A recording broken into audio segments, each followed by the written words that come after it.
জগতের কীর্তন হচ্ছে মানবের মনোরঞ্জন, আসরের শ্রোতাদের মনোরঞ্জনের জন্য কীর্তন করেন। ভক্তরা কার জন্য কীর্তন করেন? জগৎবাসীর মনোরঞ্জনের জন্য কি? ভক্তরা সবসময় ভগবানের মনোরঞ্জনের জন্য কীর্তন করেন, ভগবানের আনন্দ বিধানের জন্য কীর্তন করেন। সেই কীর্তনের আনন্দে ভাষাগত যে সমস্ত তত্ত্বকথা আদি রয়েছে, আমরা সকাল হলে অনেক জায়গায় কীর্তন শুনতে পাই, ছয় গুণ, এই যে বৈষ্ণব ঠাকুর, ছয় বেগদমি, ছয় দোষ সধি, ছয় গুণ দেহ দাসী, ছয় সৎসঙ্গ দেহবে আমায় বসেছি সঙ্গে বাসে। এই তত্ত্ব কথাটা যদি জিজ্ঞাসা করা হয়, তাহলে যিনি কীর্তন করছেন তিনি কিছুই বলতে পারবেন না, কারণ সেটা তো হৃদয়ঙ্গম তার নেই। কি ছয় সৎসঙ্গ? বড় তাৎপর্যপূর্ণ কথা। ছয় দোষ কি? ছয় গুণ বা কি? এগুলো ভক্তি রাজ্যের কথা, পারমার্থিক রাজ্যের কথা, এগুলো তো আলোচনা হয় না। এসব তত্ত্ব কথা আমরা যাই না, আমরা শুনতেও চাই না, আর একটু কিছুক্ষণ শ্রবণ করেও আমরা হৃদয়ঙ্গম করতে পারবো না। সাধু শাস্ত্র কৃপায় যদি কৃষ্ণ উন্মুখ হয়, সেই জীব নিস্তরে মায়া তাহারে ছাড়য়। সাধু কৃপা, সাধু শাস্ত্রের কৃপা অত সহজ বস্তু নয়। তার প্রতি শরণাগত না হলে সেই কৃপা লাভ হয় না।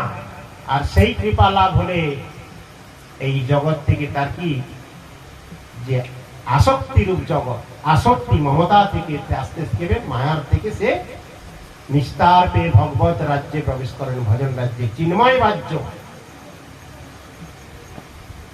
তাই দ্বিতীয় প্রশ্ন ছিল আত্মার প্রসন্নতা কিসে হয়?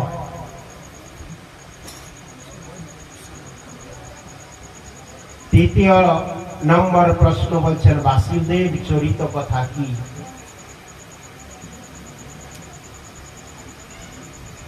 চতুর্থ আর পঞ্চম নম্বর প্রশ্ন করে, চতুর্থ নম্বর প্রশ্ন হচ্ছে অবতার কথা কি? পঞ্চম নম্বর প্রশ্ন ছিল যশ বা লীলা কথা কিরূপ? আর ষষ্ঠ নম্বর অন্তিম প্রশ্ন ছিল কি ভগবান শ্রীকৃষ্ণ তিনি অন্তর্ধান করলে কলি কার স্মরণে থাকবে, ধর্ম কার স্মরণে থাকবে? ভগবান শ্রীকৃষ্ণ অন্তর্ধান হলে ধর্ম কার স্মরণে থাকবে? তো যাই হোক,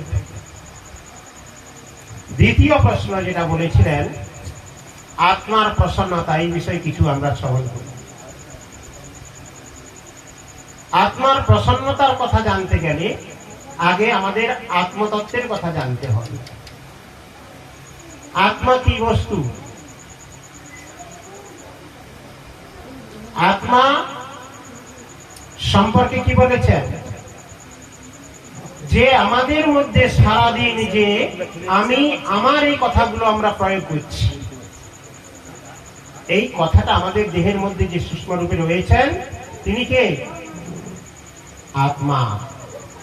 পারাবার শূন্য গম্ভীর সিদ্ধান্ত তোমার চাখাইতে কহি তার এক বিন্দু। রূপ গোস্বামী পাদের রূপশিক্ষায় বলেছেন পারাবার শূন্য গম্ভীর সিদ্ধান্ত তোমার চাখাইতে কহি তার এক বিন্দু। এই তো ব্রহ্মাণ্ড ভরি অনন্ত জীবগণ 84 লক্ষ জনিতে করে ভ্রমণ।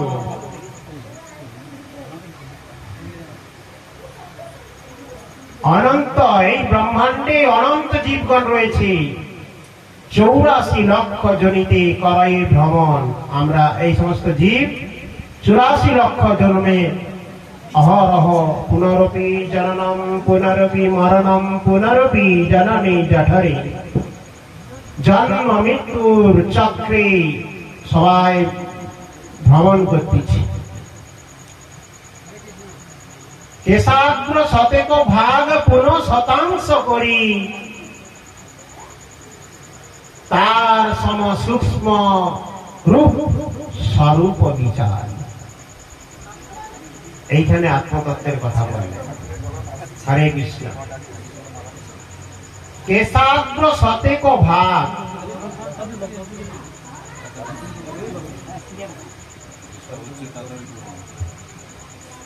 একটি মাথার চুলকে 100 ভাগ করলে যে খণ্ডটা আসবে, একটু ধ্যান দিয়ে শুনবেন, সেই একটি খণ্ডকে আবার 100 ভাগ করলে 50% করি, যতটুকু পরিমাণ তার সম সূক্ষ্ম রূপ স্বরূপ স্বরূপ বিচারী। আত্মার স্বরূপটা হচ্ছে ঠিক তদ্রূপ। ভাগস্য শতাংশ সদ্বিষাত্মক জীব সূক্ষ্ম স্বরূপ অয়ং সংখ্যাতীত হি চিৎকনা। চিন্ময় বস্তু চিৎকনা, চিৎকনা মানে চিন্ময়, আর জন্ম মৃত্যু কিছু নেই। আছে কি আত্মার জন্ম মৃত্যু আছে? মারা গেলে কে মারা যায়? কেউ মারা গেলে আমরা কান্না করি তো। আচ্ছা, মারা যাওয়ার পর কি বস্তুটা থাকে না যে এত কান্না করতে হয়েছে? যে শরীরের তো আবরণ, আমরা বাইরে যা দেখছি পুরোটাই তো পড়ে আছে। কি এমন পাওয়ারফুল ব্যক্তি, কি এমন পাওয়ারফুল জিনিসটা ছিল যা চলে যেতে অকেজ? এই শরীরটা অকেজ, তখন যার জন্য এত কষ্ট ক্লেশ আদি করতেছি, তারাই বলছে তাড়াতাড়ি বাবা শ্মশানে নিয়ে যাও, গোবর জল ছড়া দিয়ে, গোবর জল ছড়া দিয়ে এই জায়গাটা শুদ্ধ করি। ততক্ষণ অব্দি শুদ্ধ ছিল। ওই আত্মা পরিত্যাগ করে দিতে এই দেহ যখন পড়ে আছে তখন অপবিত্র হয়ে গেল। যার জন্য সারা জীবন এত ক্লেশ করছেন, আমার আমার বাবু সবই আমার, এই সংসারটা কার? আমার, আমার বৌমা, আমার ছেলে, আমার লাতি, আমার পুতি ইত্যাদি আমার আমার করছি, তারাই বলে ওটাকে আগে নিয়ে যাও। তাই তো? তাহলে সেই যে পাওয়ারফুল যেটা ছিল সেটা হচ্ছে আত্মা। আত্মার জন্ম মৃত্যু নেই, চিন্ময় বস্তু। কর্ম অনুসারে আমি আমার দেহ লাভ করব, আমার কর্ম অনুসারে আমি দেহ লাভ করছি। তাই সেই আত্মার কথা বলতে কি শ্রীমদ্ ভাগবত গীতায় বলেছে না, বাসাংস জীর্ণানি যথা বিহায় নবানি গৃহ্ণাতি নরহূপরাণি তথা শরীরানি বিহায় জীর্ণানি সংজাতি নবানি দেহি।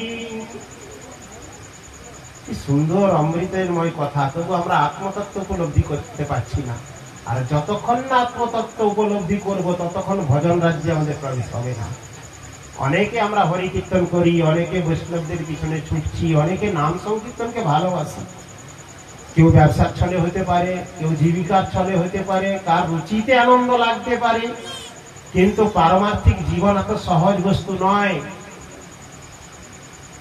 শুদ্ধ বৈষ্ণব ধর্মে প্রতিষ্ঠিত হওয়া, আজকে গৌড়ীয় বৈষ্ণবগণ, গৌড়ীয় গুরুবর্গগণ পথ দেখাচ্ছেন। তিনারা যে ভাজন সাধন ভাজনের কথা বলছে ওটা চিন্ময় সাধন ভজন। আমরা যদি সেই বিষয় উপলব্ধি না করতে পারি সেই রস পাবো না। বৈষ্ণব তো অনেকে বৈষ্ণবতা লাভ করতে চান, দীক্ষা গ্রহণ করেন, কিন্তু প্রকৃত শুদ্ধ ভক্তির ধারায় কতজন আছে? শুদ্ধ বৈষ্ণব ধর্মে প্রতিষ্ঠিত কতজন, তার অনুগত হয়ে আমরা ভজন কতজন করছি, এটাই হচ্ছে বিষয়। তাই বলছেন প্রথমে আত্মতত্ত্ব যদি উপলব্ধি ঠিক মতো না করতে পারি তাহলে অনর্থর প্রথম নম্বর যে অনর্থ, এক নম্বর অনর্থ কি? অনর্থ কয় প্রকার?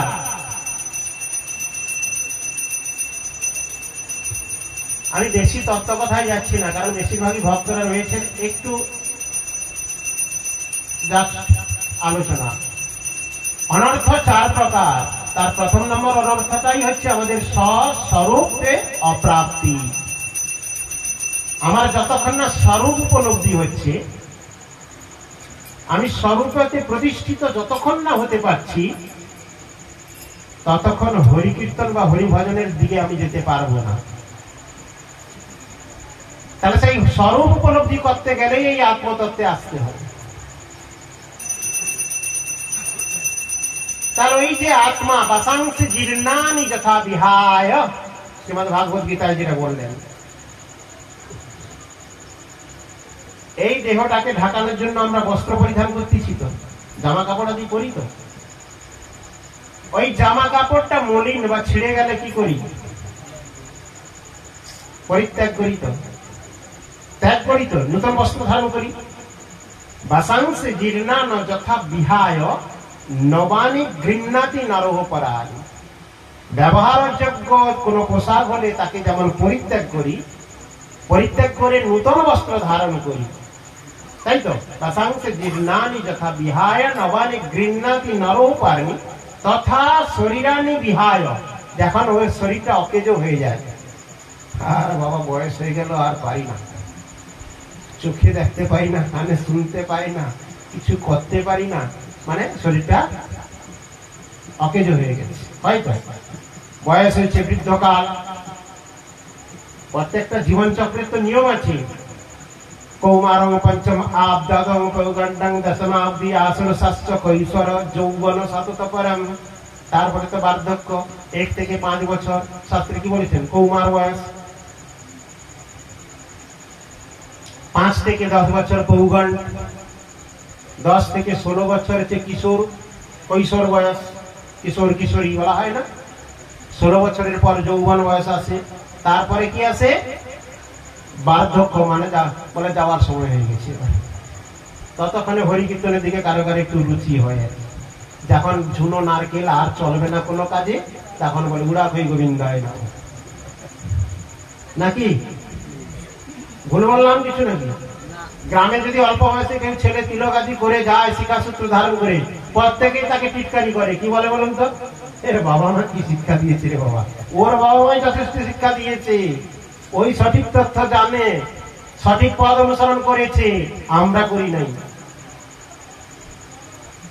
বয়স হলে তীর্থ করতে যায়, তীর্থ তাকে করতে হবে নি, তীর্থের সেবা গ্রহণ করতে যায়। আর বাড়িতে এসে চা দোকানে আড্ডাটা লাগিয়ে বসে গেল, যত ধামের আবর্জনা সব কি করছেন? বের করতেছেন। আর চা দোকানে কি আনন্দ বাবা, সবাই অপরাধ সঞ্চয় করছে, পারেনিতে কিছুই করতে, শুধু অপরাধই সঞ্চয় করতে আমরা পারি, নিন্দা মন্দ, এটা নিয়েই আমাদের কি জীবন। মুড়ি মুড়কির মতো। যেমন যাদের পেটের প্রবলেম রয়েছে, তারা অতিরিক্ত তেল মশলা ছাড়া খেতে পারে না।